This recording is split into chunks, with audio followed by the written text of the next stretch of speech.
Bismillahirrahmanirrahim. Assalamualaikum warahmatullahi wabarakatuh.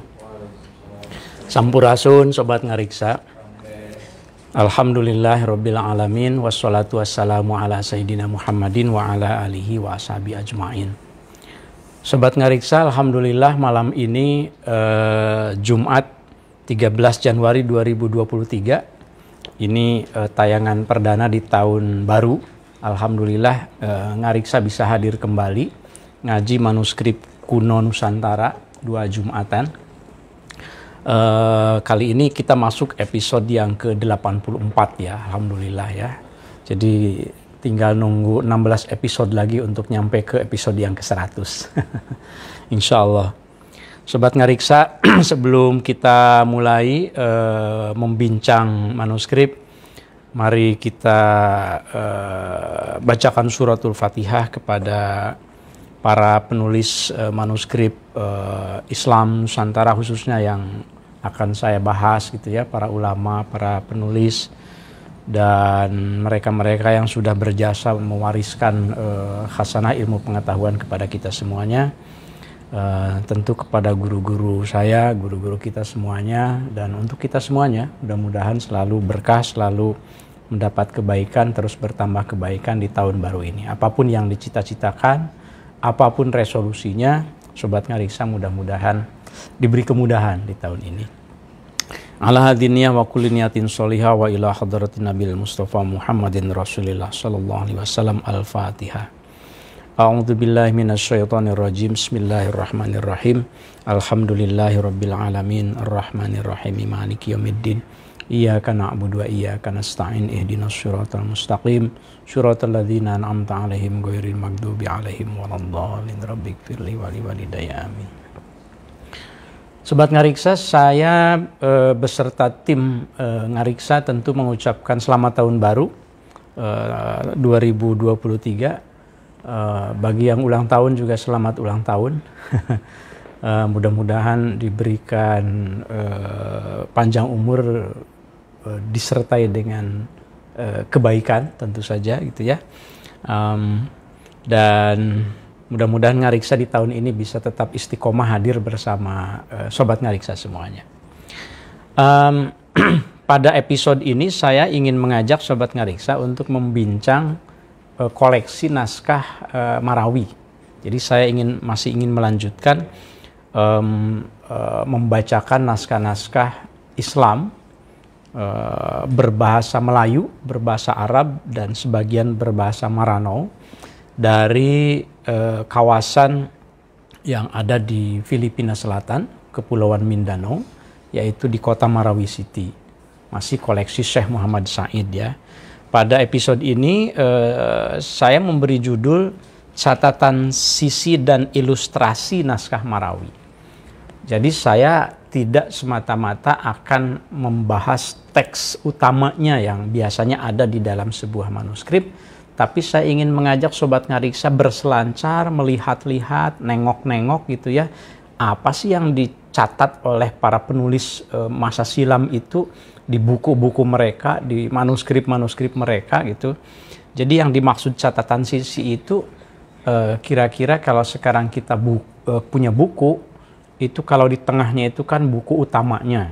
Nah, suka ada catatan di atasnya, catatan di sisi kiri, catatan di sisi kanan, yang mungkin merupakan sesuatu yang terlintas pada saat kita megang buku, lalu kita tuliskan supaya nggak lupa gitu ya. Kadang-kadang kita sekarang punya buku, misalnya buku baru, lalu kita sedang membacanya, tiba-tiba terinspirasi ingin menuliskan sesuatu, entah kaitannya dengan apa yang sedang kita baca, ataupun yang mungkin sedang kita dengar, lalu kita nggak punya kertas lain, lalu kita tuliskan. Kadang-kadang begitu. Nah, ratusan tahun yang silam, orang-orang yang pegang manuskrip itu juga seperti itu.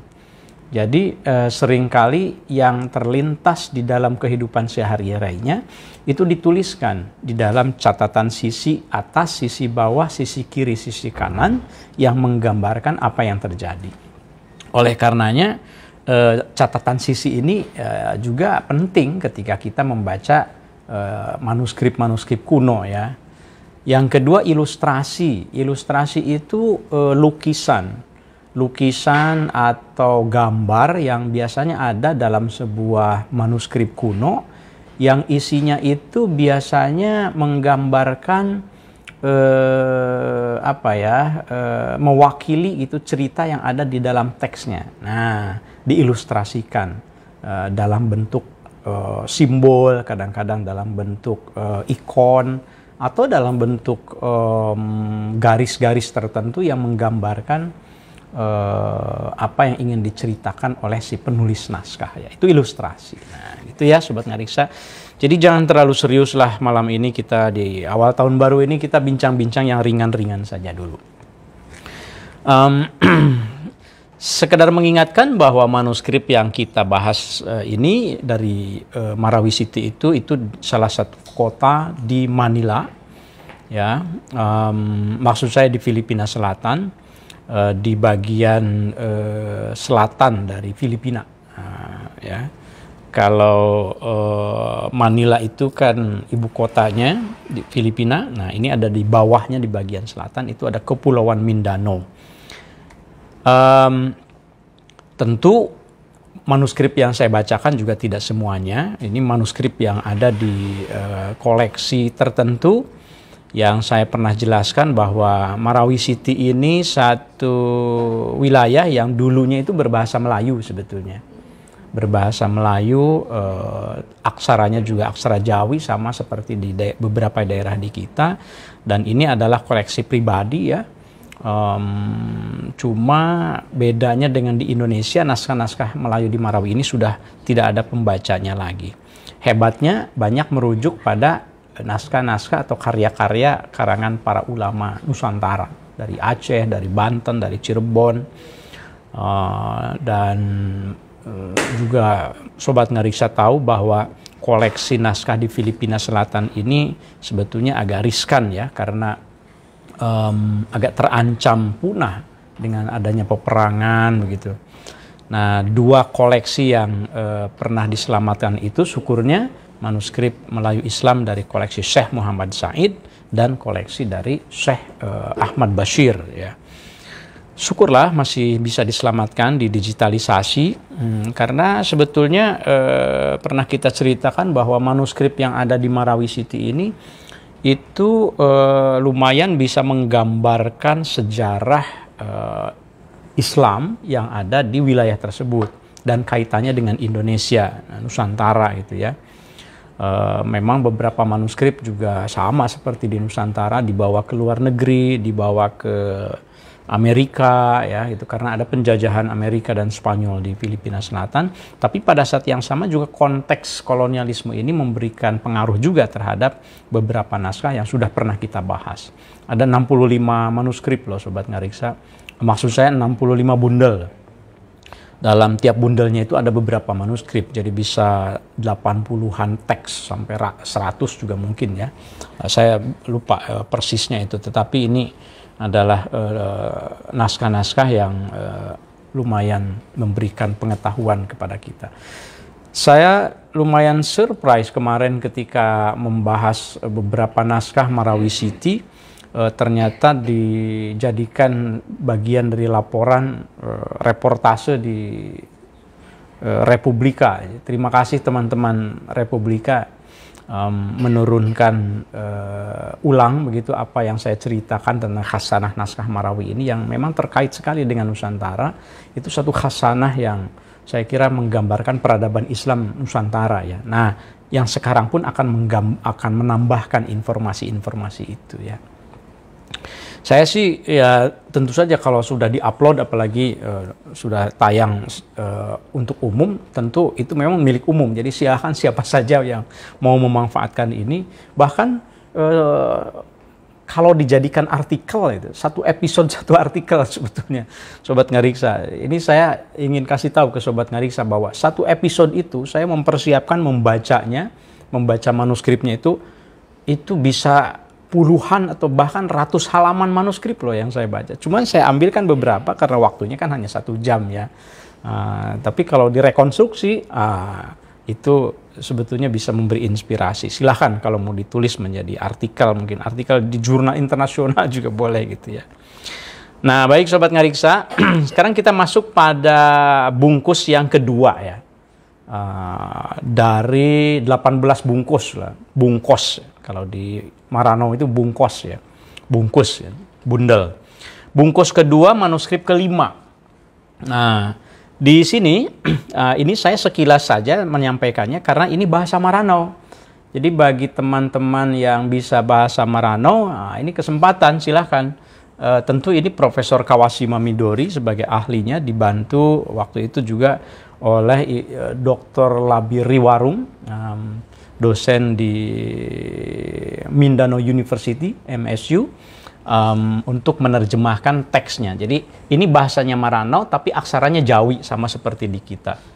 Nah, ini diawali dengan manuskrip yang di situ jelaskan bahwa this manuscript contains gogod sakia payangaden Allah Ta'ala.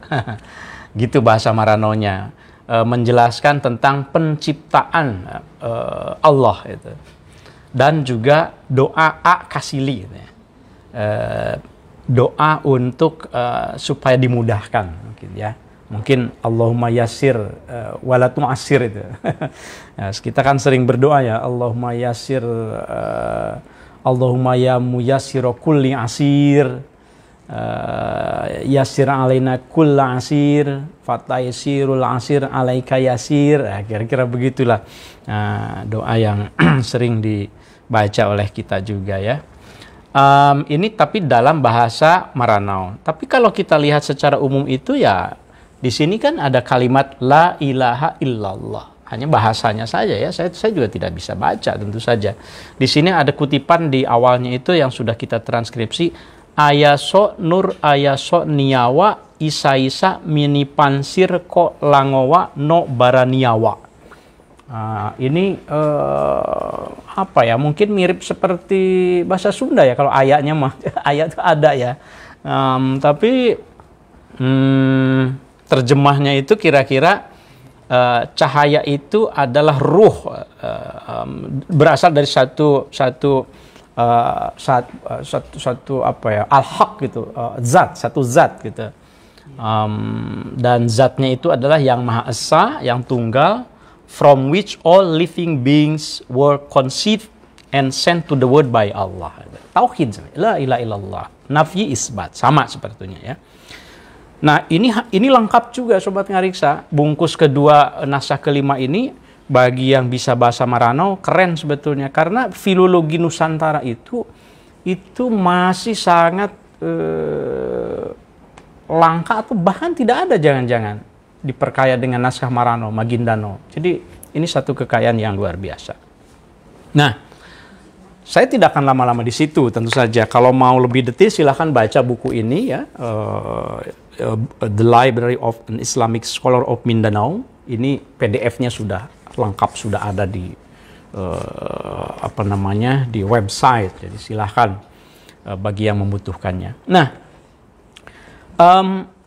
Sobat Ngariksa, di beberapa pertemuan sebelumnya atau bungkus sebelumnya, kita pernah membahas bagaimana relasi keilmuan Marawi dengan Banten. Jadi ada kaitan antara Banten dan Haromain, ada kaitan Banten, Aceh dan Makassar, Banten dan Patani, Banten dan Jawa. Nah, Banten dan Mindanao itu juga satu topik yang waktu itu kita diskusikan, kita tunjukkan bukti-buktinya. Saya pernah menulis di Republika waktu itu ya,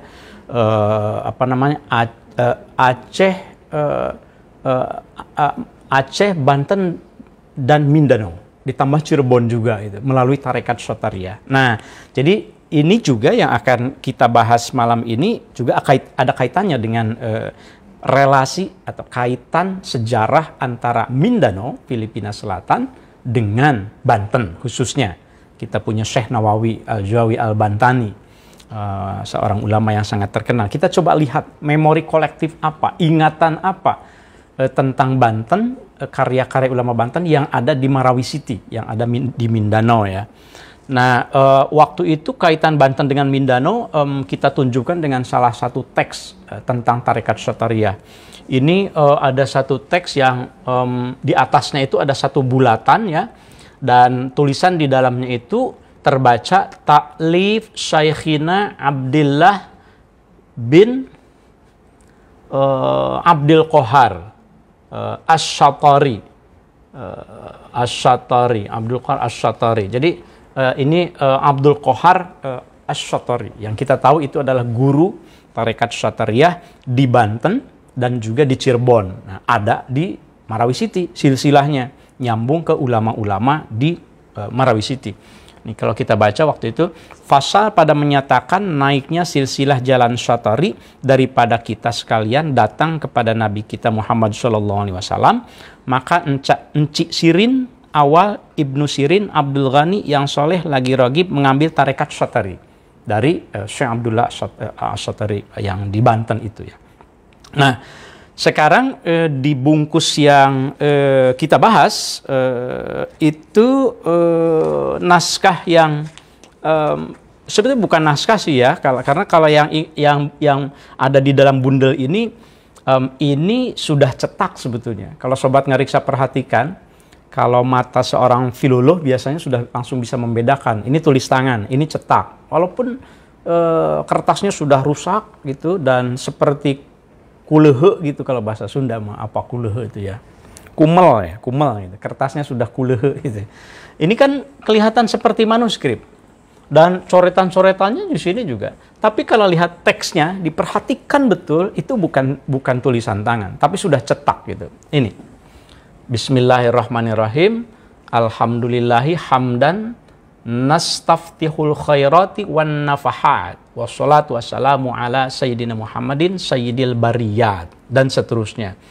Amma ba'du fahadhi risalah muhimmah rattabtuhu ala arba'ati fusul. Ini adalah satu ringkasan yang aku susun menjadi 4 bab gitu ya, dan 1 khatimah. Ternyata ini adalah kitab Uqudul Jen. Sobat Ngariksa pasti sangat kenal kitab ini, karya Syekh Nawawi Al-Jawi Al-Bantani At-Tanari, yang sering sekali disebutkan oleh Kiai Ma'ruf Amin ya, guru kita, Bapak Wakil Presiden yang waktu itu pernah memberikan testimoni di Ngariksa. Beliau menjelaskan bahwa Ngariksa ini satu terobosan katanya. Terima kasih banyak Abah Kiai. Nah, Abah Ma'ruf waktu itu menjelaskan tentang bagaimana signifikansi khasanah ulama Banten Syekh Nawawi di dalam tradisi keilmuan keseluruhan, karena kaitannya dengan Syekh Yusuf ya. Syekh Yusuf pernah di Banten juga waktu itu. Nah, Uqudul Jen ini terlepas dari Sobat Ngariksa setuju atau tidak isinya, karena ini kan ditulis pada abad ke-19 ya, dan ini dicetak tahun 1857. Dalam konteks modern sekarang, ketika kritik terhadap patriarkis, jadi budaya bahwa perempuan itu seperti termarginalisasi dalam fikih-fikih. Nah, itu kitab ini mendapat kritik kan, bahwa kitab ini terlalu menonjolkan peran laki-laki dan perempuan itu seolah-olah menjadi subordinat gitu, subordinat dari laki-laki. Makanya sudah banyak kritik dari teman-teman di pesantren gitu ya, aktivis perempuan di P3M juga waktu itu, bisa Sobat Ngariksa lacak. Nah, tapi terlepas dari itu, yang menarik adalah kitab ini juga menjadi bagian dari ingatan kolektif masyarakat Muslim Melayu di Mindanao, di Marawi City ya. Itu artinya apa? Ya, relasi antara Banten dan Mindanao ini memang semakin kuat gitu. Yang sebelumnya kan kita menghubungkannya lewat bahwa orang Melayu Mindanao belajar ilmu kebal, ilmu tabarukan atau ilmu besi disebutnya itu dari Banten. Kemudian tarekat Syatariah juga terhubungkan ke Banten. Nah, sekarang juga karya-karya bahkan yang abad 19 ya, yang ini yang cetaknya. Jadi, nah, yang perlu dilacak itu adalah bagaimana ceritanya sampai karya ini nyampe ke Marawi City. Nah, itu tugas dari para peneliti lah, mangga silahkan ya untuk menelitinya lebih lanjut lagi. Kitab ini kalau melihat kolofonnya Sobat Ngariksa itu selesai dihimpun pada 1274 ya. Detail sekali, ada tanggalnya di mana nih? Di sini. Wa kanal farag min jam'i hadir risalah al-mubarak hadi asyar Jumada al-ula, tanggal 11 Jumadil awal sanah alfin wa mi'aten wa arba'in wa sab'in, tahun 1274 min hijrati sayyidil mursalin. Hijriyah ketika saya konversi itu kurang lebih tanggal 27 Desember 1857, pertengahan abad ke-19 ya. Di mana dicetaknya? Nah, di sini bisa dilihat waqad tammat tab'u hadhihi risalah al-bahiyah al-jami'ah li ahamil kamalat al-mardiyah bi mahrusah Misra al-Qahirah, Mesir. Di sini kita dapat kata kunci lagi kalau peneliti ya, kalau mahasiswa yang cermat begitu, Kairo. Oke, berarti kalau begitu tugas kita adalah merekonstruksi bagaimana jaringan antara Banten, Marawi dan Kairo. Itu mengindikasikan bahwa ada diaspora, ada persebaran masyarakat muslim Melayu di Mindanao ini juga ke Kairo, mungkin belajar di Kairo, mungkin pergi ke Kairo atau apapun lah begitu ya, ada pergerakan begitu. Yang kalau kita mengaca pada penelitiannya Prof. Azumardi Azra almarhum, itu kan luar biasa ya, bisa direkonstruksi sedemikian rupa para ulama Nusantara. Nah sekarang kan Mindanao ini juga termasuk bagian dari Nusantara gitu. Ini 1275 nih apanya nih, pencetakannya ya, 1275. Wadzalika fi gharas syahri Rabi'an tsani min syahr ala sahibi Abdul Sawab. Ya, ini kolofonnya lengkap. Meskipun cetak tetapi kolofonnya itu masih mengikuti tradisi di manuskrip. Itu satu Sobat Ngariksa ya, bagaimana kaitannya Mindanao dengan Banten. Nah, yang kedua di bundel ini, nah kita nyampe pada manuskrip. Itu ada salinan naskah yang pada episode sebelumnya kita temukan juga rupanya, yaitu Bahr. Sobat Ngariksa masih ingat namanya Bahr Lahuri. Kita sih mengenalnya Bahr Lahut ya, Bahrul Lahut. Di dalam koleksi-koleksi yang lain, di Aceh, di Perpustakaan Nasional, di Leiden, itu kitab atau manuskrip karangan Syekh Abdullah Al-Arif ini, itu judulnya Bahr Lahut. Isinya tentang tasawuf, tentang tauhid, tentang Nur Muhammad. Bahwa alam semesta ini sebetulnya tercipta diawali dengan penciptaan Nur Muhammad, bukan Muhammad secara fisik sebagai nabi, sebagai manusia yang ada di abad ke-7 gitu ya, ke-6 ke-7, tetapi ini Nur Muhammad. Semuanya tercipta melalui Nur Muhammad. Nah, itu dibahas di dalam Bahr Lahut ini. Tapi di dalam salinan ini ternyata namanya sama, Bahr Lahuri juga. Jadi konsisten ini dua salinan yang ada di Marawi ini, dua-duanya beda dengan di wilayah Aceh, di wilayah lainnya. Ini misalnya nih, wanak tubuh kitaban wasammainaha Bahr Lahuri. Ini juga bacanya Bahru Lahuri, padahal ini maf'ul bih ya, harusnya Bahro Lahuri ya, Bahr Lahuri. Terjemah Melayunya juga Bahr Lahuri, yakni lahududa, artinya tiada berhingga dan seterusnya. Nah, ini naskah yang ada di dalam bundel berapa tadi saya jadi lupa. Bundel 2, balik sebentar. Bundel 2 naskah 5, nah, supaya tidak ini. Bundel 2 naskah 5 ya. Ya. Nah, kemudian kalau kita lihat ini yang sebelumnya, mukaddimahnya itu kan seperti ini ya. Jadi ketika kita cek ya sama memang, alhamdulillahilladzi khalaqa Nur Muhammad biqudrati. Cerita tentang Nur Muhammad.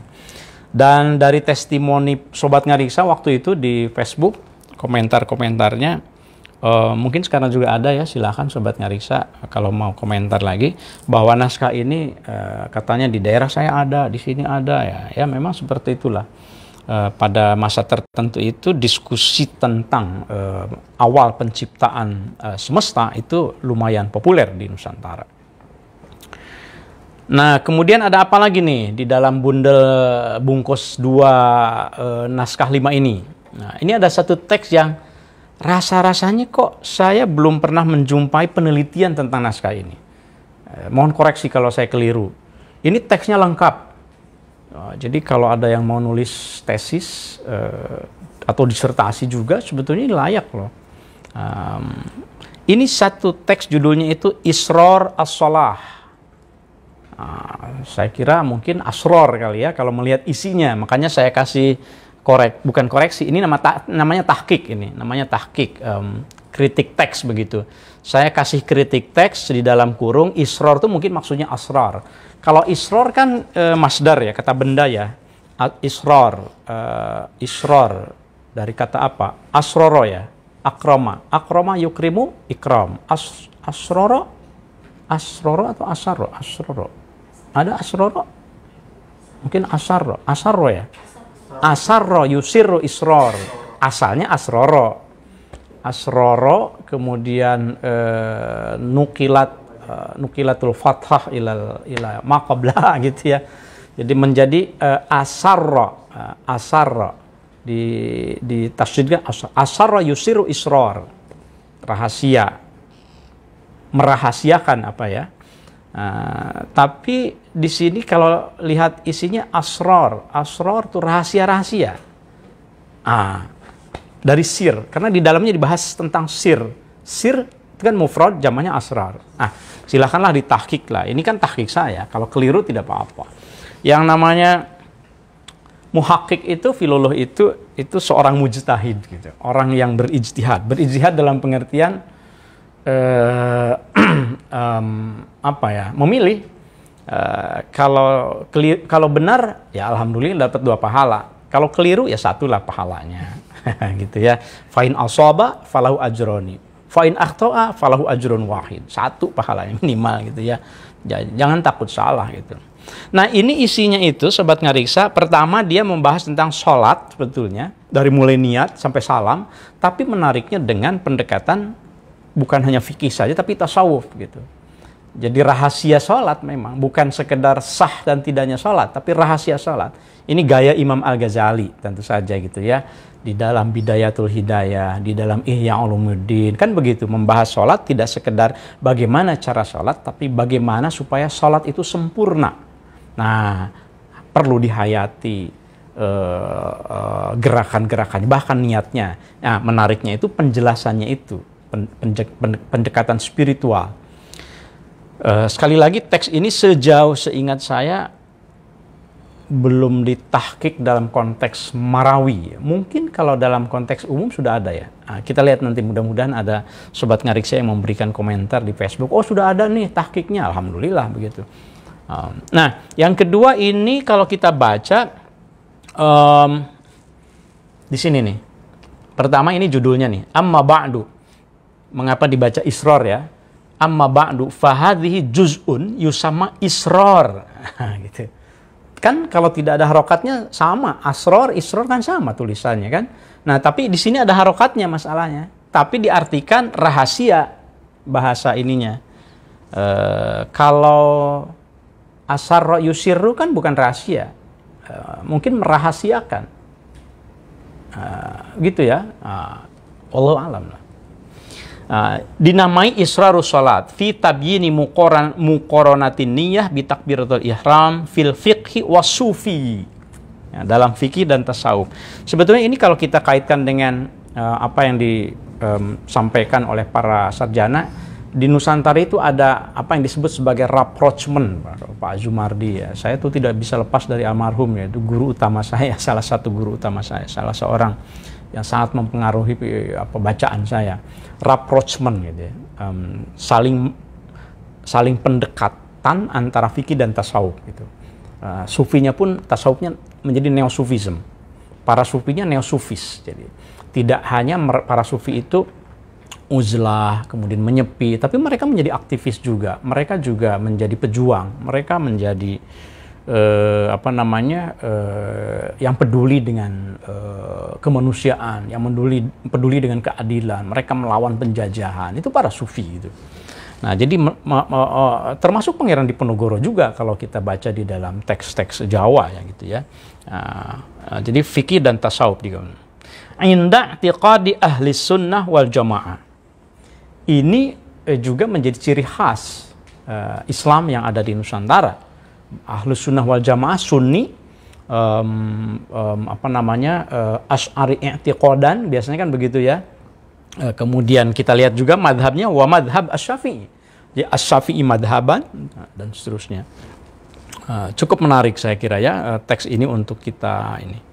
Nah, tetapi seperti yang saya sampaikan kan saya tidak akan membahas teks utamanya. Asrarus Sholah ini lengkap. Silahkan kalau mau dikaji ya Sobat Ngariksa. Saya sih sekarang di tahun baru ini yang ringan-ringannya saja. Misalnya ringan-ringan itu saya balikkan manuskripnya. Jadi ketika saya membaca Asrarus Sholat itu, ini kan teks utamanya nih, kebalik, biarin aja kebalik deh. Ini kan Yusama Sir al-Khafi. Saya nggak akan baca sir-sirnya. Saya membaca ininya. Jadi inilah yang disebut parateks sebetulnya di dalam tradisi studi naskah ya, kajian naskah ya. Parateks itu teks yang ada di dalam ya coretan-coretan sebetulnya bahasa umumnya itu parateks itu coretan-coretan yang ada di dalam sebuah kitab yang kadang-kadang tidak ada kaitannya dengan teks utamanya tapi ada di dalam kitab itu gitu. Ini kan sedang membahas rahasia sholat tapi tiba-tiba coba kalau lihat ini coretannya tintanya juga beda ya. Saya terus terang tidak bisa membaca secara detail ini karena belum riset nih. Tapi kalau saya baca secara sekilas itu, ini doa membaca, kemudian ada kata, ada huruf ha, ya, lam, ong, ong. Apa ya ha, ya, lam, ong itu hilang. Ini doa membaca hilang. Apa gitu? Saya juga mikir juga. Apakah ini doa supaya bisa menghilang atau gimana maksudnya gitu? Nah, ini harus dilihat. Ini doa membaca hilang atau baca doa ketika kita kehilangan sesuatu. Wallahu alam karena ini kan hanya coretan sedikit. Apa doanya? Ini juga campuran mungkin ya bahasa Marano. Guru millah. Yaman apa nih? Yaman buka ria Allah. Ini qala Allah. Ininya qala Allah. Qala Allah Ta'ala. Nah, kesininya kutipan Al-Quran meskipun cara nulisnya mungkin keliru.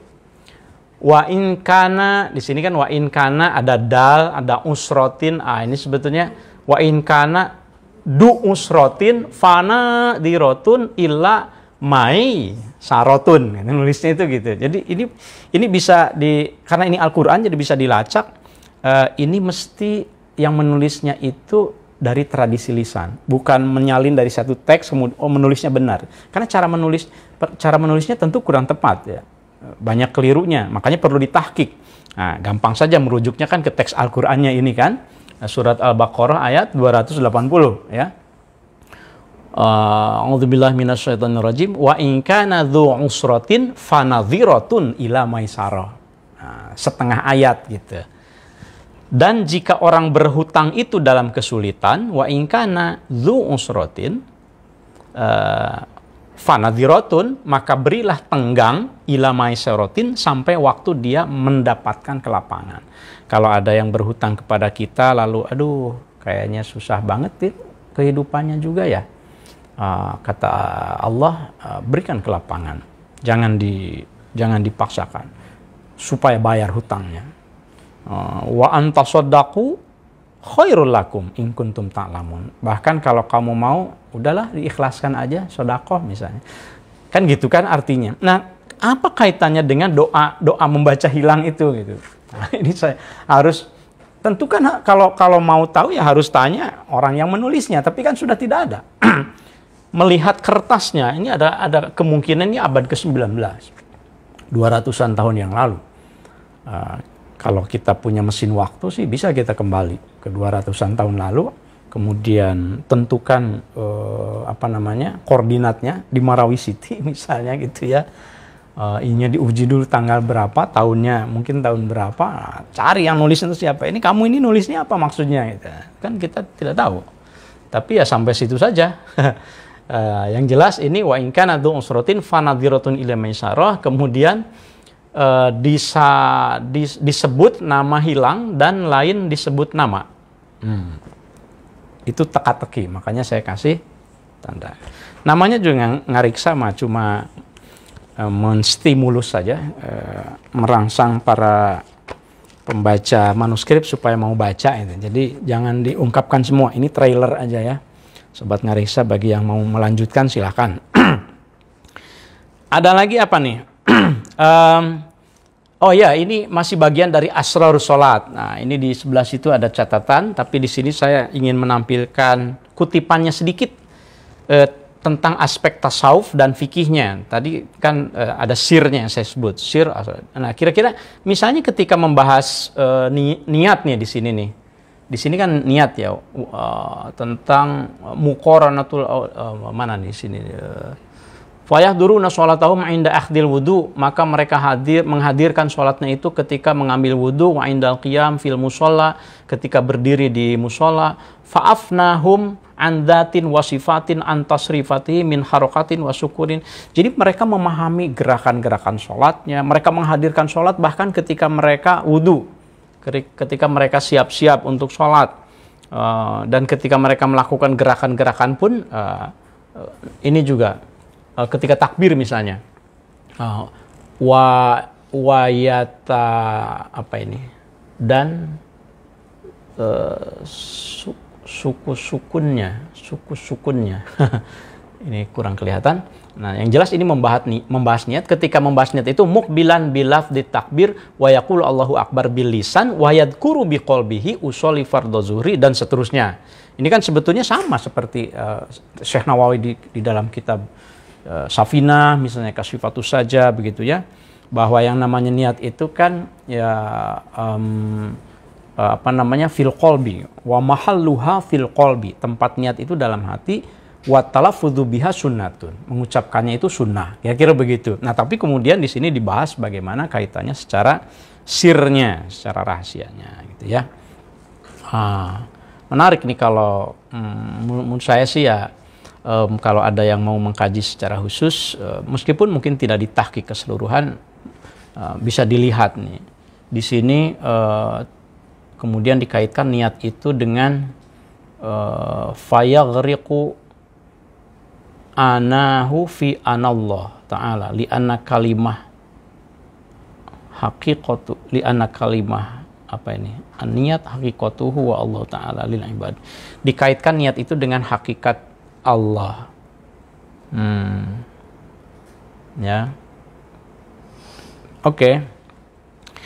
Nah, kemudian ini kan lengkap.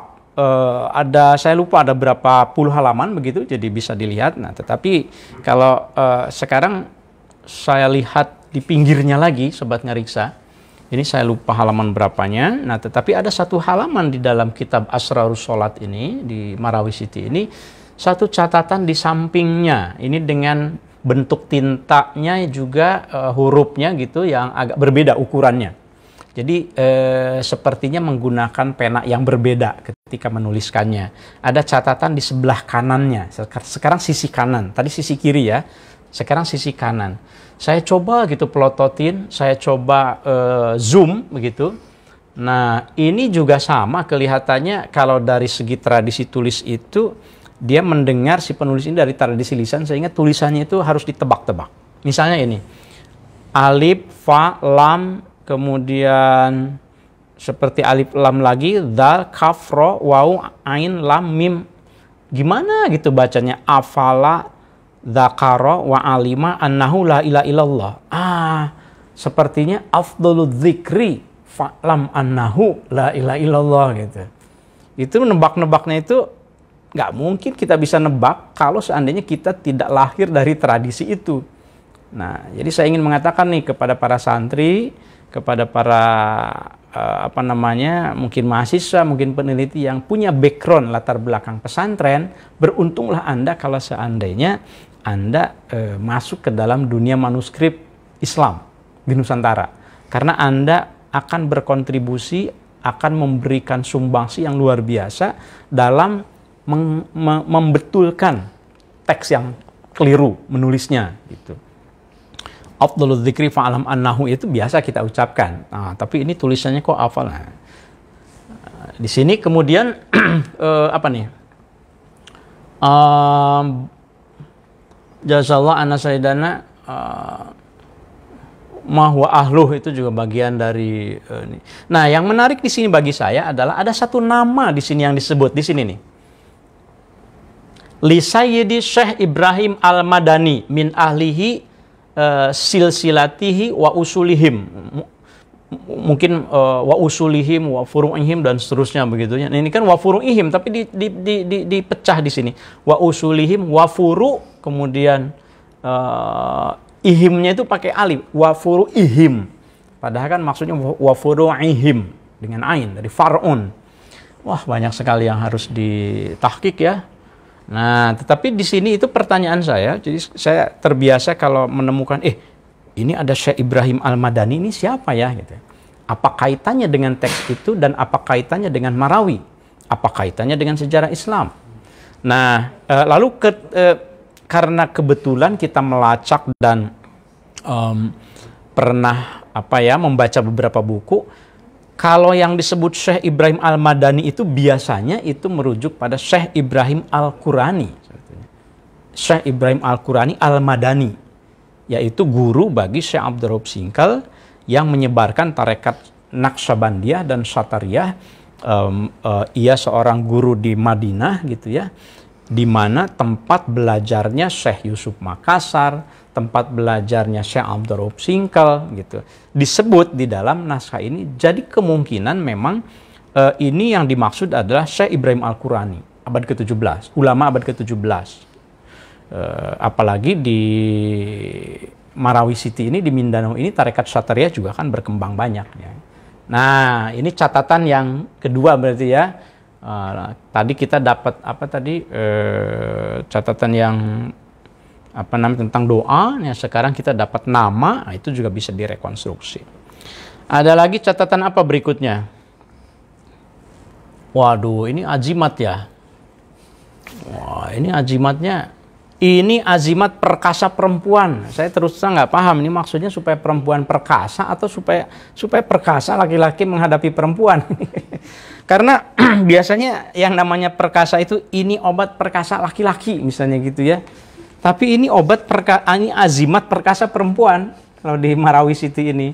Ya, saya kan hanya menyampaikan saja ini. Jadi saya bukan mempraktekkan, saya menyampaikan. Ternyata ada di dalam catatan sisi sebelah kiri sekarang ini, ada catatannya begini Sobat Ngariksa. Ini kalau saya bacakan, Sobat Ngariksa mungkin kecil ya, nanti di YouTube-nya kan bisa dilihat lebih besar. Tapi kalau siaran langsungnya mungkin kecil. Saya coba bantu bacakan. Ini azimat perkasa perempuan, disurat pada tangan, maksud ditulis pada tangan mungkin ya. Disurat pada tangan kita. Jika sapukan pada, aduh saya nggak tega bacanya nih. Ada yang mau baca nggak? Jangan dianggap parno ya. Ini manuskrip kok ini. Jika sapukan pada, hurufnya itu sin, waw, sin gitu. Ini dibaca apa coba kira-kira? Sisi, nah, ada wawunya. Susi, ya, susi lah pokoknya lah gitu ya. Nah, pokoknya itulah gitu. Jika sapukan pada susi. Jika sapukan pada susu, ini niscaya, ini ada g, ya, lam. Olehnya. G, ya, lam, gila. Niscaya gila olehnya. Tergila-gila mungkin ya. Perkasa pada kita. Nah, disurat pada hari Jumat. Nulis hari Jumat. Apa yang disurat? Nah ini, rajahnya ini nih. Apa artinya? Yang ingin saya katakan adalah bahwa tradisi wafak, tradisi zimat itu di Nusantara pada masa itu banyak. Kan ada kitab Awfaq, Al-Ghazali juga kan, ada kitab karangan Al-Buni itu apa? Syamsul Ma'arif ya. Jadi sebenarnya bukan sesuatu yang aneh di Nusantara saja. Al-Buni juga kan bukan dari Nusantara ya. Al-Buni itu dari mana? Syekh Al-Buni itu Afrika, Arab, saya lupa. Yang jelas Syamsul Ma'arif itu menjadi rujukan ya, bagaimana menghadapi jin, bagaimana jimat untuk ini, itu, dan seterusnya gitu ya, ilmu hikmah. Bahkan kalau di pondok pesantren waktu kami kemarin ziarah ke Sunan Derajat, ke pondok pesantren Sunan Derajat, ternyata Syamsul Ma'arif juga diajarkan gitu di sana gitu ya. Nah, ya ini rajahnya. Alif, alif, alif, waw, mim, ha, mim, bla bla bla bla terus gitu ya. Nah, ini azimat perkasa pada perempuan. Ditulis lagi di surat pada kertas, maka digantung pada pohon kayu yang tinggi, maka disurat nama ibunya dan bapaknya, maka diikatkan rambutnya perempuan itu. Oh, begitu ya. Ambil rambutnya, diikatkan, digantung. Gitu. Mau praktekin? Ya, silahkan kalau mau praktekkan. Itu catatan yang ada di dalam manuskrip Asrorus Shalah. Kan tidak ada kaitannya sebetulnya dengan pembahasan salatnya, fikih ini. Tapi ini adalah catatan. Bayangkan dulu orang itu tidak punya kertas yang banyak. Ketika ada yang ngasih tahu ini, boleh dong. Ini ijazah, ini ijazahkan dari gurunya, kemudian langsung ditulis gitu ya. Apalagi, nah kalau ini pemutus hati perempuan, dicatatnya itu. Ini bicara perempuan terus nih, catatan sisi di naskah di Marawi ini. Ini pemutus hati perempuan, maksudnya supaya perempuan itu tidak, mungkin ada laki-laki yang cemburu gitu karena perempuannya yang disukainya itu suka ke laki-laki lain, lalu diputusin hatinya atau bagaimana? Nah, nggak tahu deh. Coba kita lihat ini apa nih bacaannya. Ini pemutus hati perempuan, begitu bunyinya. Disurat pada kertas, maka ditanam yang tinggi. Ini suratnya. Ini yang harus ditulisnya katanya. Alif, alif, alif, lam, ha, ha, mim, alif, alif, alif, sin, ta, alif, alif, alif, ain, alif, alif, alif, alif, alif, ain, waw. Gitu ya. Terus di bawahnya tertulis lagi, ini apa nih? Ini pembuka rasa perempuan. Coba, apa tuh maksudnya pembuka rasa? Supaya perempuan itu suka sama kita kali ya. Pelet mungkin ya. Ya jangan sebut pelet lah, pengasihan gitu. Ini kalau santri-santri beberapa mempraktekkan nih waktu mondoknya kayaknya. Allahumma layin qalbaha, Allahumma layin qalbaha, Allahumma layin qalbaha. Oh itu zikirnya itu begitu tuh. Ya Allah, luluhkanlah hatinya, luluhkanlah hatinya. Begitu nggak luluh-luluh patah hati dia. Gitu. Iya. Kok hafal doanya? Mungkin ada yang nanya gitu ke saya. Ya, dulu saya pernah menghafalkannya. Allahumma layin qalbaha. Sama yang santri perempuan juga doanya cuma diubah. Allahumma layin qalbahu. Ya Allah, tundukkanlah hati si cowok itu gitu. Lalu berikutnya juga ada tulisannya, ini perkasa segala manisnya. Segala manusia apa ya? Mim, alif, nun, sin, nya. Manisnya. Ini perkasa segala manisnya, maka ditaruh kepada kepala kita. Ini azimat Ali radhiyallahu anhu. Tuh, ini mah ijazahnya dari Sayyidina Ali katanya. Barang siapa apa nih? Sidi dipeliharakan, diberi Allah kuat daripadanya. Inilah pemberi tangan. Ditulis pada kertas. Banyak sekali ya tulisannya ya. Wah, ini sudah dapat 2 jimat kita. Masih dua-duanya tentang perempuan ya. Ada nggak yang laki-laki? Coba kita lihat. Jangan-jangan ada halaman berikutnya. Waduh, ini nih. Saya sebetulnya nggak tega bacanya. Jadi baca sendiri aja ya. Ada lah yang begini itu di Marawi gitu. Ya, karena sudah ada di slide, kita bacakan saja.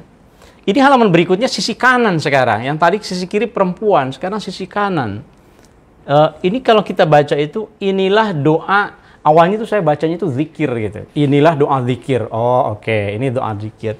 Inilah doa zikir yang titik-titik di surat pada sir bertemu apa gitu, ini dibaca niscaya. Nah, begitu niscaya, ini kok ini bukan zikir berarti ternyata. Ternyata bacanya itu zakar gitu. Inilah doa zakar yang titik-titik-titik kurang terbaca, dibaca niscaya panjang dan lagi kuat dan lagi besar. Sampai situ aja udah deh, nggak usah diterusin lagi. Halaman berikutnya masih ada juga ternyata ketika saya mau menutup mata, ternyata berikutnya masih ada juga. Sebagai di surat pada dimakan niscaya kuat zakar. Tadinya kuat zikir saya baca. Kuat zakar juga ternyata gitu. Jadi kalau ada yang mau kuat zakar, ini sama seperti di Aceh, di Marawi juga ada gitu ya. Aduh, luar biasa, macam-macam sekali ya. Cukuplah sampai di situ. Catatan-catatan yang untuk perempuan dan laki-lakinya ya. Jadi gini Sobat Ngariksa, kalau ya saya pernah juga ya membahas satu episode khusus ya tentang ajimat dan obat kuat di dalam tradisi manuskrip. Jadi itu bukan sesuatu yang hal yang tidak patut dibicarakan. Konteksnya itu adalah bahwa ini adalah catatan masyarakat masa lalu ketika semua itu ditulis di dalam manuskrip, termasuk yang sifatnya privat barangkali. Karena dulu ya tidak ada buku yang atau sekarang mungkin kalau sekarang kan disimpan di iPad-nya, mungkin di-protect, di password gitu. Sekarang itu simpan di email, kalau ada di WA mungkin dihapus gitu loh. Jadi 100 tahun yang akan datang, orang nanti filoloh itu 100 tahun yang akan datang itu akan kesulitan untuk membaca kita. Karena mau lihat emailnya di password, mau baca WA-nya udah dihapus, apalagi sekarang ada fasilitas otomatis hapus dalam 7 hari. Pesan tuh sekarang itu kan, mau milih 30 hari ada, pilih hapusnya setelah 90 hari ada. Jadi kasihan sekali para filoloh 200 tahun yang akan datang. Padahal kita sekarang bisa membacanya tanpa di password ya. Disimpan di iCloud, disimpan di Google Drive, di password semuanya. Catatan-catatan pribadi apalagi dirahasiakan gitu. Mungkin ada hacker yang bisa membukanya. Nah. Kita lihat saja nanti. Saya pernah ditanya sama mahasiswa saya, mahasiswa filologi, Kang Oman katanya, nanti itu berarti ilmu filologi akan hilang ya. Kenapa? Karena sekarang semuanya tidak ada yang tulis tangan dan tidak ada lagi manuskrip. Jadi kalau sudah 100-200 tahun ke depan, apakah ilmu filologi masih ada? Saya bilang ya filologinya ya filologi masa depan. Saya tidak tahu, itu bukan tanggung jawab saya karena saya tidak akan masih hidup 100 tahun lagi. Saya tidak tahu saya akan berapa tahun lagi kan. Kira-kira begitu ya. Nah, Sobat Ngariksa, yang berikutnya ini bungkus ketiga. Bungkus ketiga ini agak serius ini. Ini isinya Bidayatul Mubtadi Bifadlillah Al-Muhdi. Catatan atau pengantar ya, pengantar bagi pemula yang sebetulnya ini naskah ini cukup populer di Nusantara karena salinannya lumayan banyak. Halaman pertamanya itu seperti ini, ada kutipan hadis qudsi saya kira ya. Kalau yang di atasnya itu halamannya itu ada tanda tangan. Setelah direkonstruksi itu adalah tanda tangannya Syekh Muhammad Said. Syekh Muhammad Said Imam Bayang. Ini ada tulisan Imam Bayang, Imam Bayang. Imam Bayang itu nama tempat di Marawi di sana. Bidayatul Mubtadi. Kita lihat. Ini kolofon di bagian awal, bukan di akhir. Jadi di bagian sampul sebetulnya ya. Nah, ini cukup memberi informasi kepada kita. Pertama, informasi tentang judulnya. Yang kedua, informasi tentang pemilik manuskrip ini. Yang ketiga, informasi tentang pada masa siapa dan kapan. Itu hanya berapa baris ya? 1, 2, hanya 4 sebetulnya. Tapi bagi seorang pengkaji, ini memberikan informasi yang luar biasa. Nah, kita baca. Bahwa ini kitab Bidayatul Mubtadi yang empunya apa nih? yang empunya dia. Bahwa ini kitab Bidayatul Mubtadi yang empunya dia Enci siapa ya? Aduh, nggak terlalu gelap. Enci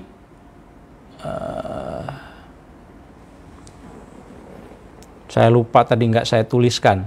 Jadi pemilik manuskripnya itu Enci bla bla bla bla Magindanao. Nah, ini ada kata Magindanao-nya di sini.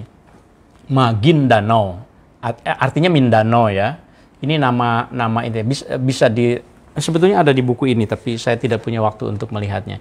Jadi ini pemiliknya adalah Enci Magindanao, duduk di dalam negeri Solok.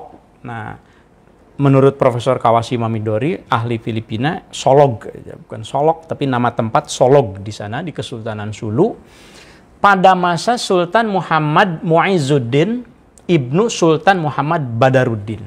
Nah, ketika direkonstruksi, ternyata itu adalah pada masa Sultan Muhammad Muizuddin, Sultan ke-20 dari Kesultanan Sulu, yang memerintah tahun 1748 sampai 1763. Jadi, pertengahan abad ke-18. Putra, jadi Sultan Muhammad Muizuddin ini putra dari Sultan Muhammad Badaruddin, sultan sebelumnya, Kesultanan Sulu abad ke-17. Jadi lumayan tua ya, abad ke-17, Kesultanan Sulu sudah ada. Marawi ini kan Mindanao bagian dari Kesultanan Sulu ya, Filipina Selatan. Nah, itu di bawahnya juga ada informasi yang cukup menarik sebetulnya. Kemudian, ini Sobat Ngariksa, salah satu yang menarik perhatian saya sebetulnya, ini soal ilustrasinya ya. Selain dari catatan sisi tadi yang jimat-jimat yang obat kuat itu, ini ada ilustrasi yang amat sangat terkenal. Bukan hanya dalam peradaban Nusantara, tetapi dalam peradaban dunia. The Rings of Solomon, cincin Sulaiman. Azimat. Jadi ini ada azimat sebetulnya, naskahnya, teksnya itu azimat, ilustrasinya ada cincin Sulaiman. Cincin Sulaiman itu Ring of Solomon, atau kalau di Maranao disebutnya itu Sising Raja Sulaiman. Sising, macam-macam penyebutannya. Nah, bentuknya itu jadi ada dua persegi ya, dua persegi, yang satunya itu ditempatkan miring 45 derajat, numpuk di persegi yang pertama. Nah, itu Ring of Solomon tuh begitu. Jadi pemirsa yang Sobat Ngariksa yang di Twitter, mungkin yang di Space tidak bisa melihat gambarnya. Saya gambarkan saja. Jadi Ring of Solomon itu, cincin Sulaiman itu ada kotak begitu, garis empat, di empat sisinya garis ya. 2 buah, kemudian yang satunya dimiringkan 45 derajat, ditumpangkan. Nah, kemudian ada teks-teks tertentu di tengahnya itu.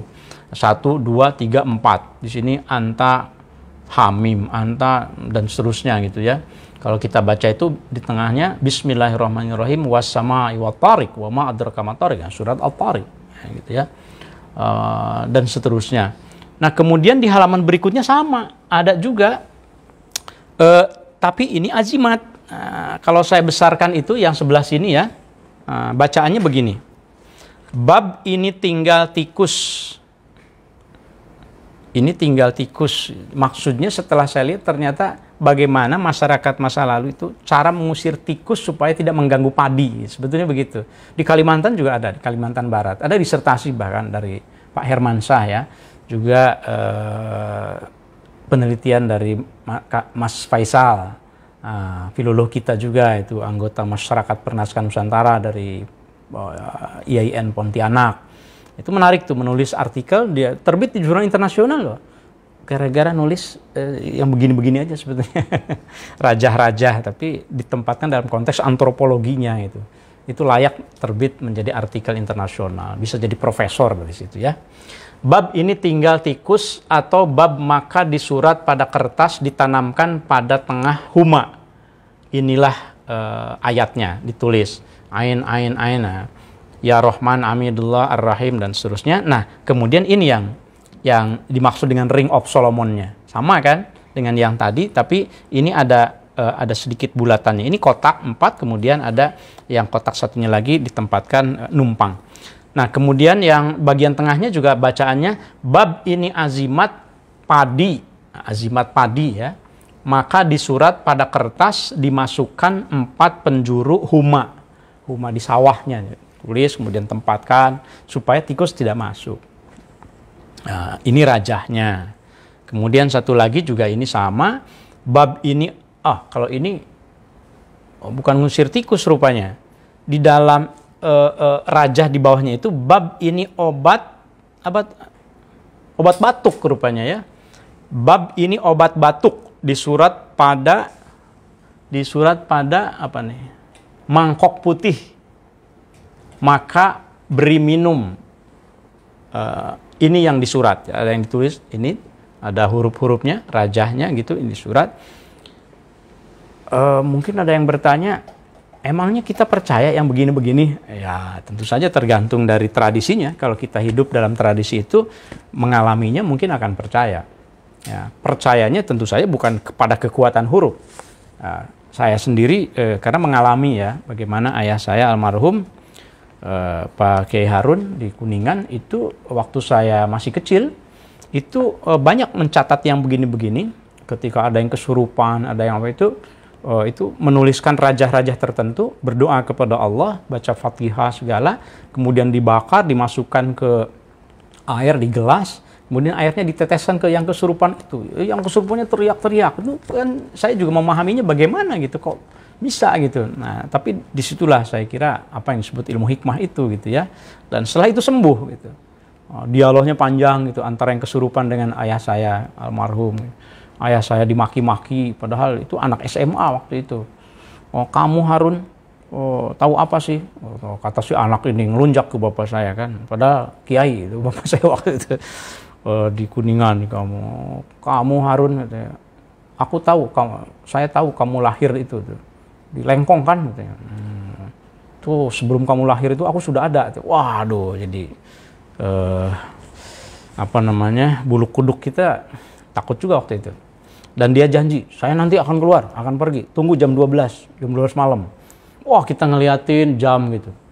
Udah panas, kata. Ini lidahnya panas. Ini kenapa sih panas? Makanya pergi, ya nanti jam 12. Begitu jam 12, pergi dia. Tidur, pulas, sembuh. Gimana itu? Kan ilmu yang mungkin di luar dari kemampuan kita ya. Baik, Sobat Ngariksa, ini tentang Rings of Solomon, saya kira. Menurut saya ini menarik ya. Udah ditulis oleh Dato Dr. Anabel Tehgalop. Jadi secara ilmiahnya tentang Ring of Solomon ini, tentang cincin Sulaiman. Misalnya Bu Anabel menjelaskan di dalam buku ini, bisa dibaca artikelnya, bahwa sebetulnya simbol ini, cincin Sulaiman ini, itu sudah dipakai, sudah ada di dalam dokumen yang amat sangat tua, di dalam tradisi ini nih, Hindus gitu, di dalam peradaban yang 1300 sebelum Masehi, di dalam peradaban lembah Sungai Indus. Jadi sudah sangat tua sekali. Jadi peradaban Indus itu kan 2800 sampai 1800 sebelum Masehi loh, sebelum Masehi. Jadi tanda Ring of Solomon ini sudah ada, sudah dipakai gitu. Ini kan peradaban lembah Indus ini peradaban kuno yang kalau sekarang itu letaknya itu terletak di wilayah Pakistan dan India Barat ya. Mungkin nanti bisa dilihat.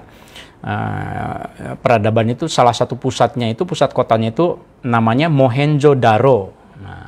Mohenjo-daro ya, di peradaban lembah Indus. Itu sudah sangat tua. Jadi sudah lama sekali, sudah bisa dilihat di bukunya, halamannya di buku ini ya. Ini yang saya pegang bukunya. Nah, kemudian yang menariknya di dalam Pustaha Batak ini juga ada. Kita tahu ya kalau di Batak itu naskah-naskahnya terkenal dengan ajimat-ajimatnya. Jadi tetua adat di Batak itu sering pegang pustaha, manuskrip Batak, yang seringkali mengandung simbol-simbol Ring of Solomon. Seperti ini juga misalnya, ini ilustrasinya. Ini ada ular di sini, kemudian ada orang yang megang, disebutnya itu kalau di dalam Pustaha Batek itu bindu matoga. Lingkaran diagonalnya disebut bindu matogu. Mohon maaf saya tidak menguasai itu, hanya mengutip dari apa yang ditulis oleh Ibu Anabel ya. Ini pengaruh dari mitologi India. Cukup tua gitu ya. Nah, kemudian kalau kita lihat dalam tradisi Islam, ya tidak heran juga kalau kita lihat di Minangkabau misalnya. Ini ada kutipan naskah Imam Bonjol, catatan naskah Imam Bonjol juga mengandung sama kan, 4 kotak, kemudian ini Ring of Solomonnya ini, inilah cincin Sulaiman alaihi salam. Artinya kalau dalam tradisi Islam ya jelas dikaitkan dengan Nabi Sulaiman, putra dari Nabi Daud kan gitu ya. Tulisannya inilah cincin Sulaiman. Nah, di sini nih bawahnya, inilah cincin Sulaiman alaihissalam. Begitu juga yang di atasnya, inilah syarah cincin Sulaiman alaihissalam. Barang siapa memakai di murah rizkinya pun tiada berkurang. Nah, rizkinya. Nah, berarti ada kaitannya dengan satu kepercayaan tertentu gitu ya. Kemudian kalau kita lihat di wilayah lain yang menariknya itu Ring of Solomon ini yang padahal dari tradisi sebelum Masehi, yang sebelum Islam gitu, itu ada di dalam mushaf Al-Quran juga. Nah, simbol cincin Sulaiman ini digunakan juga sebagai hiasan iluminasi mushaf Al-Quran yang ada di Ambon, di Manipa. Mushafnya asal abad ke-17 tahun 1694. Seperti ini. Jadi kotak, kemudian ada warna, berapa warna nih? Kuning, biru, merah, kuning, biru apa hijau ini? Hijau ya. Kuning, merah, hijau, 3 warna. Yang tengahnya merah, 2 sudutnya atas bawahnya itu kuning, kemudian sisi satunya hijau, dua-duanya. Nah, itu Ring of Solomon juga di Ambon ya, mushaf loh. Yang terakhir ini simbol cincin Sulaiman, Ring of Solomon ini juga menjadi unsur di dalam cap kesultanan. Sultan Mandar Syekh Ternate, ini capnya. Jadi cap kemudian yang menggunakan Ring of Solomon itu. Sultan Mandar Syah Ternate tulisannya, Sultan Mandar Syah gitu ya. Nah, jadi ini informasi-informasinya saya kira dari Ring of Solomon saja bisa Ibu Anabel menulis artikel berbasis pada Ring of Solomon dalam berbagai tradisi. Jadi artikel. Jadi Sobat Ngariksa, kalau bagi yang kesulitan menulis artikel katanya, aduh saya nulis apa? Sebetulnya kalau baca manuskrip, hal kecil saja kalau tahu konteks besarnya itu bisa menjadi satu karya gitu ya. Nah, kemudian di halaman-halaman berikutnya ada penjelasan tentang syariat, tarekat, hakikat ma'rifat. Kemudian juga ada teks Bidayatul Mubtadi Bifadlillah Al-Muhdi. Yang ingin saya katakan dari teks terakhir yang saya kupas di dalam episode ini, teks Bidayatul Mubtadi ini di Aceh itu populer sekali. Waktu kami mengkatalogisasi naskah koleksi Dayah Tano Abe, Zawiyah Tano Abe di Aceh Besar, itu ada lebih dari 10 salinan naskah Bidayatul Mubtadi ini. Di Yayasan Ali Hasmi juga sama. Yang menariknya di dalam naskah-naskah itu tidak ada nama pengarangnya, termasuk di Marawi ini. Saya mencari-cari siapa gitu nama pengarangnya. Di sini hanya ada fa'allaftu wa tarjamtu hadhi risalah min kutubil Arabiyah. Oh, ini terjemahan. Disebut di sininya itu maka kutaklifkan dan kujawikan risalah ini daripada segala kitab Arabi yang fasohah kepada bahasa Jawi. Bahasa Jawi itu bahasa Melayu. Lalu saya nyari lagi nama pengarangnya juga tidak ada. Di sini hanya ada tulisannya wasamaituha bidayat al-mubtadi fadlilah al-muhdi, dan kunamai ia akan risalah ini bidayat al-mubtadi bifadl al-muhdi, tapi tidak ada nama pengarangnya. Nah, dilalahnya itu di dalam satu naskah yang ada di Aceh itu ada kolofon yang menyebutkan sama teksnya. Kalau ini masih di Marawi ya, ini juga tidak ada. Hanya ada hadir risalah min yaumil ahad fi waqtil asr. Selesainya itu tamatnya katanya di hari Ahad, nulis Ahadnya yaumil ahad. Yaumil ahad. Yaumil hadi ini mah ya. Yang di ini. Wallahu alam. Bidayatul Mubtadi, tidak ada pengarang. Nah, yang ada itu di dalam satu dari sekian puluh salinan naskah yang ada di Tanah Abe.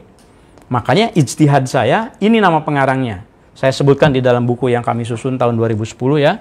Ini bunyinya di sini, tamat kitab yang bernama Bidayatul Mubtadi bi Fadlil Al-Muhdi pada hari Arba' pada waktu asar, karangan Syekhina Zainuddin Al-Ma'ruf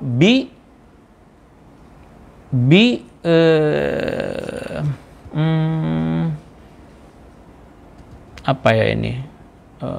Tengku Besar Melayu, Aceh. Aci itu Aceh. Wassallallahu. Berarti ini karangan orang Aceh. Nah, silakan baca di buku ini. Kalau ada yang perlu, itu ada di lemari saya beberapa eksemplar. Karena buku ini nggak laku. Jadi buku katalog itu kan bukan buku populer. Jadi cetak berapa waktu itu 1000, masih ada aja di rumah saya. Kalau ada yang mau, saya kirim deh gitu ya. Ini katalog naskah Dayaton Abe. Nama pengarangnya itu adalah tertulis di sini sebagian itu ya. Nah, begitulah Sobat Ngariksa, saya kira jelajah naskah kita yang di Marawi City. Tentu saja banyak hal yang sebetulnya menarik ya, tetapi sayangnya, sekali lagi sayangnya, berbeda dengan seperti dalam koleksi di Indonesia, naskah-naskah Marawi ini terancam punah, terancam hilang. Selain karena pada tahun 2017 ada perang, kota Marawi City dibombardir, selain itu juga sebetulnya tidak ada pembacanya di sana. Anak-anak muda sudah tidak bisa, bahkan tidak memahami bahasa Melayu lagi. Jadi generasinya putus di akhir abad 19. Setelah itu tidak ada lagi yang bisa membaca huruf-huruf ini. Oleh karenanya mudah-mudahan di Indonesia, di kita, jangan seperti Marawi. Jangan menjadi Marawi. Karena akan punah. Oleh karenanya Sobat Ngariksa, kita bersyukur bahwa kalau di Nusantara kita masih bisa merawat naskah-naskah kita itu. Ya. Saya kira begitu. Saya persilahkan kalau Sobat Ngariksa itu ada pertanyaan atau tidak? Tidak juga tidak apa-apa. Nah, saya sambil cek di Facebook komentarnya beberapa ya, ada yang terbaca tapi juga ya, silakan. Biasa dari akun Haris Fakhrizal. Oh ya, Mas Faris ya, terima kasih. Pertanyaannya, di mana bisa mengakses manuskrip ini, Kang Prof? Syekh Al-Buni berasal dari wilayah Aljazair. Iya betul. Kalau nggak salah. Aljazair ya. Gitu, kalau nggak salah. Ya, kalau untuk akses naskahnya hubungi saya. Karena mohon maaf atas persetujuan dari tim, naskah ini memang tidak di-online-kan seperti naskah yang didigitalisasi di Dreamsea atau di IEP British Library atau di Perpustakaan Nasional, tapi diperbolehkan untuk dilakukan penelitian. Silakan hubungi saya nanti kalau memang benar-benar bukan untuk main-main, tapi ya bukan karena ingin itu yang obat yang tadi itu, yang azimat yang perkasa perempuannya itu bukan, tapi ingin meneliti yang mungkin asrarul sholahnya itu. Insya Allah Mas Aris nanti ya. Nah, di sini juga saya membaca beberapa komentar pendek tapi yang terbaca dari Ustadz Fahmi juga, ternyata Purwaceng katanya ada juga ya di manuskrip. Ada dong ya. Purwaceng itu yang dari Dieng. Di Dieng itu ada ada buah-buahan yang merah gitu. Ini katanya untuk obat tertentu. Wah, untuk perempuan yang belum hamil, bisa hamil, boleh ini. Kemudian ya itu untuk obat kuat perempuan, kata perkasa perempuan, kata Ustadz Fahmi. Ustadz Fahmi ini kepala TPQ di pesantren Al-Hamidiyah. Terima kasih Ustadz Fahmi dan ustadz-ustadz dari pesantren Al-Hamidiyah. Santri-santrinya semakin banyak dengan yang tahu tentang khasanah ulama Nusantara. Syukurlah ya. Ada lagi? Ini ada dari Pak Salahuddin Sopu. Wah, ini Sobat Ngariksa lawas ini. Kemana aja nih Pak Salahuddin? Beliau komentar, mertua saya juga punya hal yang sangat beliau percayai. Diambil dari kitab Syamsul Ma'arif, Al-Buni tadi itu ya. Untuk mengusir jin yang sangat bandel. Kata beliau sangat ampuh, bukan bacaan tapi ada sesuatu yang dibakar. Pertanyaan saya, apakah ilmu semacam ini ada saat ini? Ya ada, tentu saja masih ada. Masalahnya ada yang mengamalkan atau tidak gitu. Ya, jadi rajahnya itu ditulis kemudian dibakar, yang seperti yang tadi saya jelaskan ya. Ini kan selain dari rajah itu ada hizib juga sebetulnya. Syaifi gitu ya. Para wali kan diketahui bisa Jumatan di Mekah dan seterusnya gitu ya. Tentu itu karomah-karomah, wallahu alam ya. Tapi hizib itu adalah bagian dari tradisi pengetahuan yang bukan hanya di Indonesia saja, tapi memang di Afrika, di Arab, bahkan yang menuliskannya juga dari luar gitu ya, masuk ke dalam tradisi kita juga gitu. Itu sesuatu yang memang ada begitu, ilmunya ada. Hanya belum tentu orang itu masih mengamalkan atau tidaknya, itu lain soal gitu ya. Begitu. Terima kasih buat Sobat Ngariksa yang hadir. Saya tidak bisa melihat semuanya. Ada ini dari akun Michelle Zukis Noch. Waduh, bacanya gimana nih? Mohon maaf ya. Benowo hadir, terima kasih. Dari akun Husaini Husda dari UIN Araniri hadir dan menyimak. Atur nuhun, terima kasih juga. Yang lain-lainnya yang sudah sebelumnya ada beberapa belas komentar ya, saya tidak bisa baca, tapi hatur nuhun semuanya. Untuk Kang Jajang, Profesor Jajang Ar-Rahmana juga yang ya setidaknya like begitu di Facebook. Setelah like terus pergi live ya wallahu alam itu gitu ya. Ini ada Kang Jajang, ada Bu Dr. Farida Wulandari dari pesantren Al-Hamidiyah juga.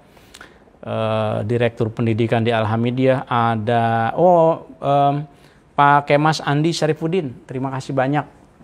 Beliau ada kolektor ahli waris dari manuskrip di Kesultanan Palembang, pasti tradisinya sama ya.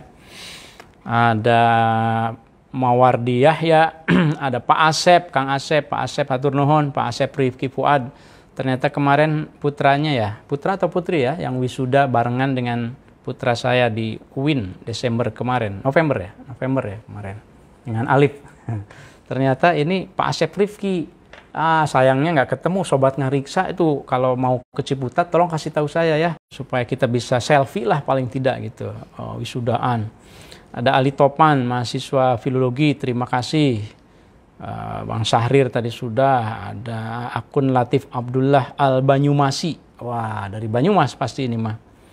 Ada Rustandi Enjang, Khairul Surya, Irham, Lukmi, Muhammad Akmal, Mas Ahmad Khatib, Sofi CEPI dari Cirebon, hatur nuhun, Fuad Faizin. Wah ini kalau dibacain semua habis waktunya.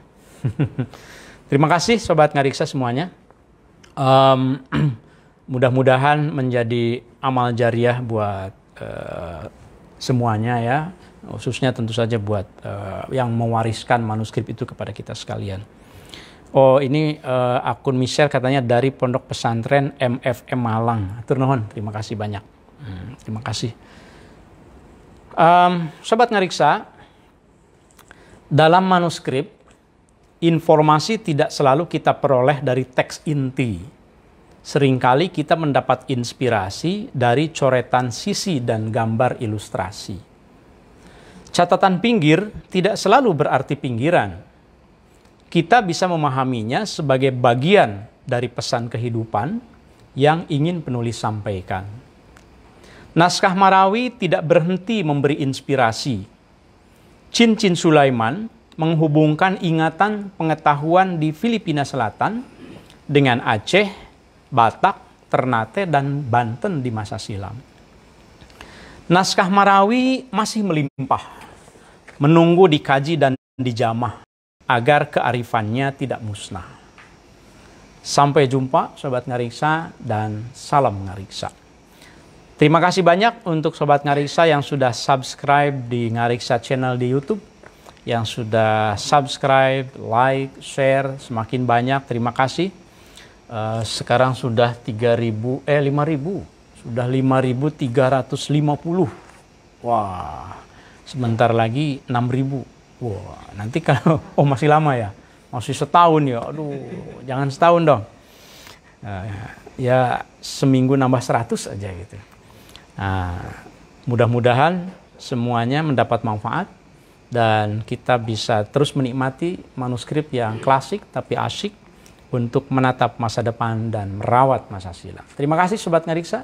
Sampai jumpa lagi di episode yang berikutnya. Assalamualaikum warahmatullahi wabarakatuh. Salam Ngariksa.